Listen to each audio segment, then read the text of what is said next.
So this is my queer theory presentation, Do You Like Scary Archives? In a Queer Time and Place through the archive of Scream.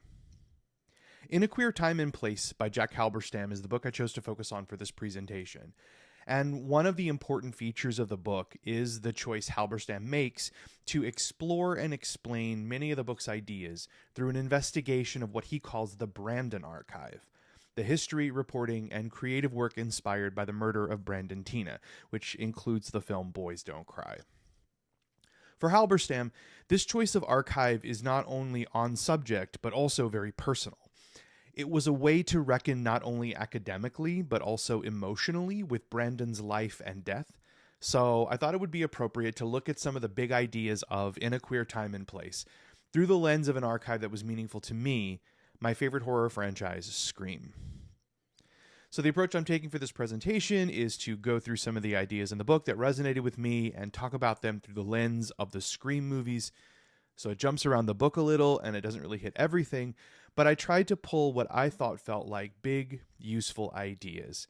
So we'll cover Scream as a queer archive, the idea of queer time, the notion of queer place and metronormativity, and finally, the notion of queer subcultures. So why Scream? Well, I've been a fan of the franchise since the first movie came out in 1996, and out of all the horror franchises, it's the one I love the most overall. I think it's good across every movie, and it's the most rewatchable franchise to me. I really, really love Scream. It does all the things I want a horror movie to do. But it also fits really well here as a queer archive to consider Halberstam's work. The Brandon archive that Halberstam uses is explicitly very queer. It's the life and death of a trans person and the creative output, both fiction and nonfiction, inspired by the story. All of that very queer. So it makes a lot of sense for Halberstam to extract some big queer ideas from such an explicitly queer archive. Now, I think Scream is also a queer archive because it's a meta-slasher. To understand the queerness of the meta-slasher, we have to talk for a second about the slasher film.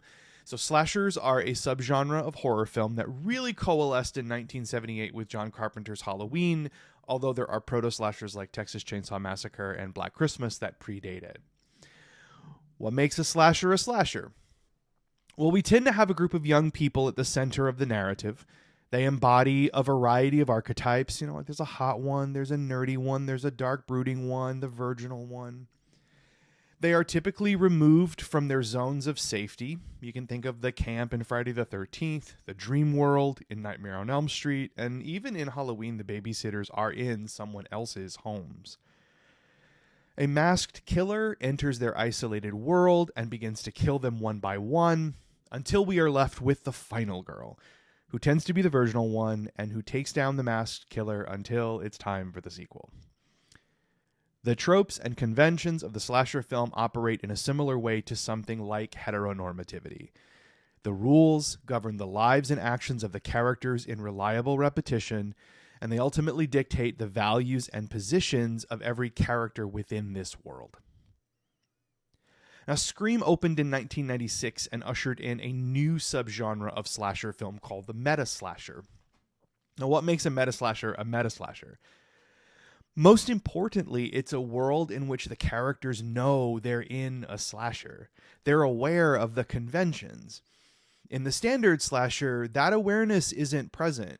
They're just dealing with this mass killer and the conventions aren't really known to them. But in the meta-slasher, the conventions are known.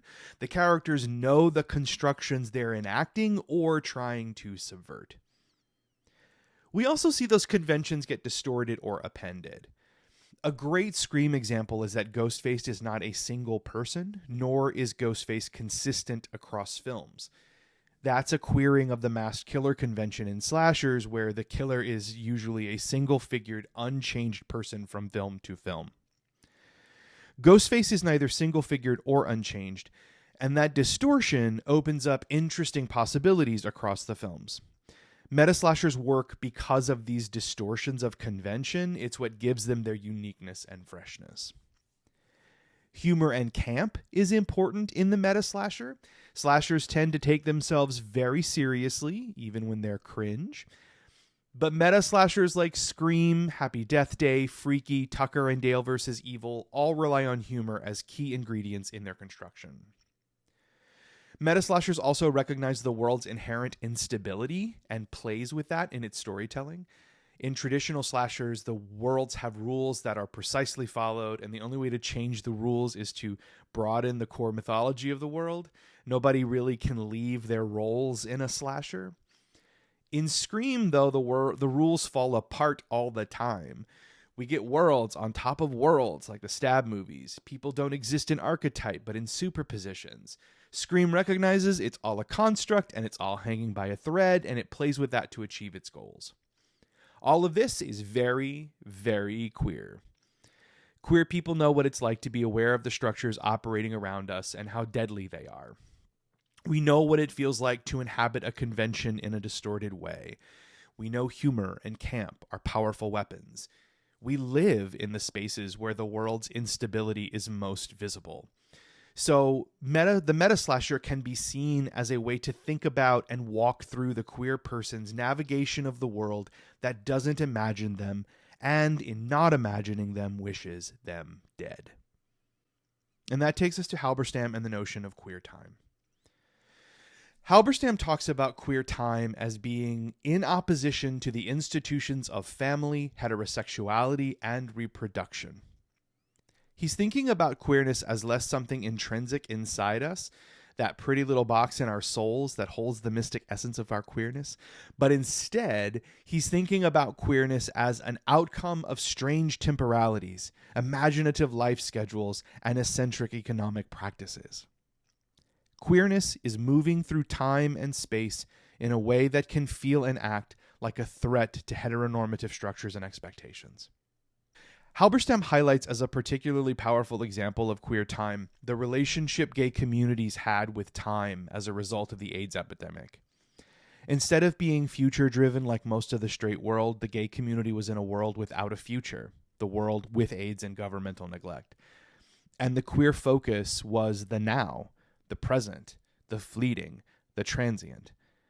Without a way to access heteronormative time, new queer temporalities had to be created in order for queer life to thrive. So queers did it. They imagined it and they did it. So we can think of queer time as the audacity and necessity of queer people to form their own relationships to their when, and in moments when that actualization isn't possible, to dream space for the possibilities of these alternate whens. Scream is a great demonstration of this audacity and necessity. The murder of Casey Becker at the start of Scream is a tear in the expected temporality of the characters. Their by-rote timelines are changed irrevocably, and as the murders mount in the first film, the futures of everyone, particularly Sidney Prescott, our final girl, are brought into question. Everyone must adjust to a new temporality, a queer time, that will force them to develop new relationships with their when. As the franchise unfolds across the first 4 films, this queer time is elaborated and expanded as they must inhabit their queer time at college in Scream 2, on a Hollywood movie set in Scream 3, and back in Woodsboro in Scream 4. We jump 25 years to a changed Woodsboro in Scream 5, and we make a giant leap to New York City in Scream 6. Our characters never really return to what we might think of as their normative time. They are always out of that time, stuck in the Scream time. The terror doesn't stop and allow them to move back to their original temporalities.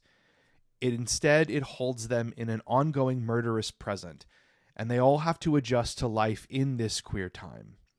They survive, in their own ways, in a temporality all their own.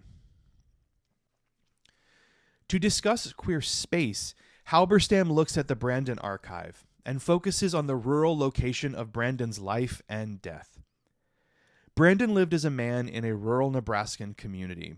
Rural Nebraska was also where Brandon died, along with Lisa Phillip and Philip Devine, Brandon's friends, at the hands of men in the community who discovered Brandon was trans. Halberstam uses Brandon's story to look at the ways we construct the rural and the urban in relation to queerness, and the normative expectations we place on those locations. Halberstam establishes that we construct rural spaces and places to be inherently dangerous to queer people, and we construct urban places to be inherently safe for queer people. These constructions ground a narrative we impose on queer people about the kinds of queer migration stories that make sense and that are desirable. Queer people move from the danger of the rural to the safety of the urban, and he calls this metronormativity. Metronormativity flexes its power in the ways narratives are constructed around queer lives and deaths, like Brandon's, in rural places. Yes, Brandon did face danger in a rural place, but it was not the only mode of being for him there. He had queer community. Philip Devine, who was also murdered that night, was queer. His girlfriends allowed him queer expression space and support. The single story of his rural environment as a place of threat is an incomplete story. But when the rural is constructed as a dangerous place for queer people, as it is in metronormativity, the rural becomes universally the kind of place where this thing happens. Separate from the city, separate from the suburbs, places where these kinds of things don't happen. And the responsibility for the violence that happens in the rural is leveled on the place itself, or on the one experiencing the violence, which we see in some versions of Brandon's story where he is blamed for what happens to him. And that shift of responsibility obscures the more complex reasons for violence, like Brandon's death, like class, transphobia, toxic masculinity. It allows the real threats for queer people in any place to survive and thrive, while casting the place itself as the only threat. So how do we see this in Scream? Woodsboro is the location of the first film's murders, and if we're following slasher rules, we should see the place invested with the future possibilities of murder. The place now shoulders the burden of responsibility. But Scream is a meta-slasher, and it's queer, so we see something different. We are in motion across the franchise. College, Hollywood movie set, ultimately New York City. But the horror follows. Woodsboro isn't a place where this kind of thing happens. Every place is the kind of place where this thing happens. And the queer stand-ins of Scream face the same dangers no matter where they go. Place is not a route to safety. Particularly in 6, where we undertake the traditional metronormative journey from the rural to the city, the horror finds a way, and we recognize that place does not equal queer danger. Halberstam also writes that the articulation of queer time necessitates the idea of queer place or queer space, which he describes as new understandings of space enabled by the production of queer counterpublics. So queer place is a transformative concept. When queer time places queer people in a new temporality, the placemaking that occurs, the spaces that new temporality occupies, transform as well. New possibilities arise in this new space. New embodiments are possible within them. The Macker house, where Scream culminates, is a demonstration of this notion of queer place. The house is the site of the house party, probably the site of many before, yet by the end of the night, it's the site of a number of grisly murders, the almost murder of Sidney, Gale, Dewey, and Randy, and is a deeply traumatized space. As the survivors are launched into their new queer temporality, the Macker house is transformed as well into a place where new possibilities need to be imagined. And it has to now be utilized not for its original intentions, but now in service of the queer temporality's needs. We see in Scream 3, the film set replica of the house becomes a site for reenactment, trapping Sidney in a replication of the past. In Scream 5, the house is again the site of a party bloodbath, trapping the survivors in a queer time loop with a new set of survivors. The Macker house is a queer place in Scream, bound to the queer temporality and part of what continues to produce it. When Halberstam shifts to queer subcultures, he frames them as a product of queer time and queer place, and places it in opposition to the concept of community. Halberstam talks about the way we see community as something fixed and ongoing, something of permanence, and that we tend to think of community as a natural form of congregation. So community, for example, in the LGBTQ community context, is a notion rooted in normative temporalities, where we become an LGBTQ instead of our particular queerness. And we are expected as LGBTQs to fit ourselves into normative timelines and normative placemaking. It folds us into single stories. It asks us to behave in ways familiar to the neighborhoods and communities that already tend to ostracize and harm us.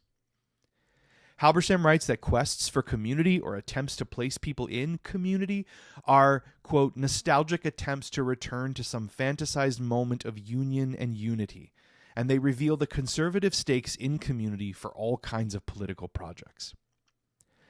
LGBTQ as a community is a conservative political project. It's an attempt to keep us from our queer time and queer place. It's a dilution, he suggests. But queer lives do not tend to exist in that kind of permanence suggested by community.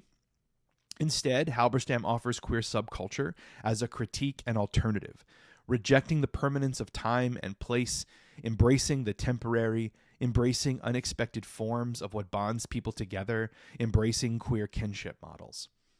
As he writes, queer subcultures, quote, suggest transient, extra-familial, and oppositional modes of affiliation.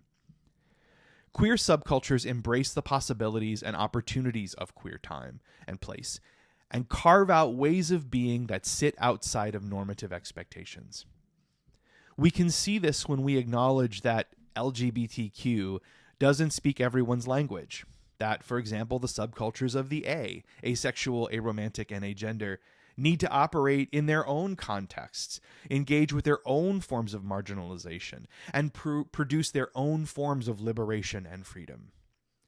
Queer subcultures say, we are not on your time. We are not abiding by the rules you have for place. We will create our own way of being. We will show you something else is possible. Scream delivers queer subculture in the central characters of both branches of the franchise. Sydney, Gale, and Dewey, and the others, as long as they survive, are pulled out of their normative times and place and thrown into their alternative, ghost-face-driven temporalities. They become the survivors, and that bonding, the way they have to navigate their lives in safety together, separate from the world around them, is a queer subculture.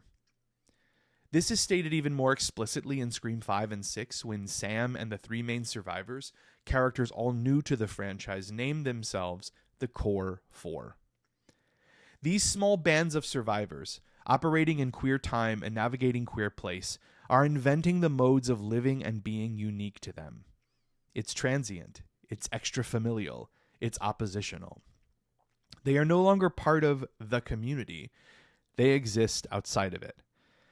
And they are forced, regardless of where they are, to establish their own contexts, engage with their own forms of marginalization, and produce their own forms of liberation and freedom. Halberstam also makes an important point within this section about queer subcultures and narratives and who controls them. He points out that it's often the case that outsiders create narratives for cultures they're not a part of, while cultural creators, those within, have little control over those narratives. A powerful feature of queer subcultures he offers is that in the queer subculture, the narratives are constructed by the cultural creators themselves. Queers tell their own stories. In Scream, this feature is present and used in an interesting way. Gale Weathers, who's an important member of the queer subculture, is also the archivist, writing the books that both set the whole franchise in motion, her book that says Cotton Weary was not the murderer of Sydney's mother, Maureen Prescott, but also continues to document the life of the subculture in books like The Woodsboro Murders. What's interesting here about the use of this feature, that documentation from inside the subculture, becomes a film franchise of its own, Stab. And the Stab franchise becomes an important way the films complicate the queer temporality and sense of queer place in the franchise.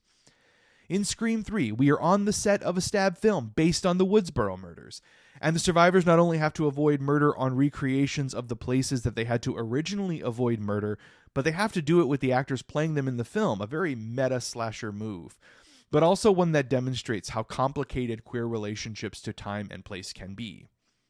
We also see the stab films show up in the opening of Scream 4, and they play an important part of the story in Scream 5. The franchise demonstrates a very queer relationship to the construction of a culture's own narrative. And a final thought on queer subcultures controlling their own narratives. A hallmark of each Scream film is the moment when the killers are revealed, and they articulate their motives, their plans, and the way they plan on the world seeing the events of the film. Usually, they want the world to see the killers as the survivors and the soon-to-be dead survivors as the killers. Queer people know this moment well. The world is always trying to control our stories, control how we are seen, particularly to show us as monsters, killers, predators, perverts.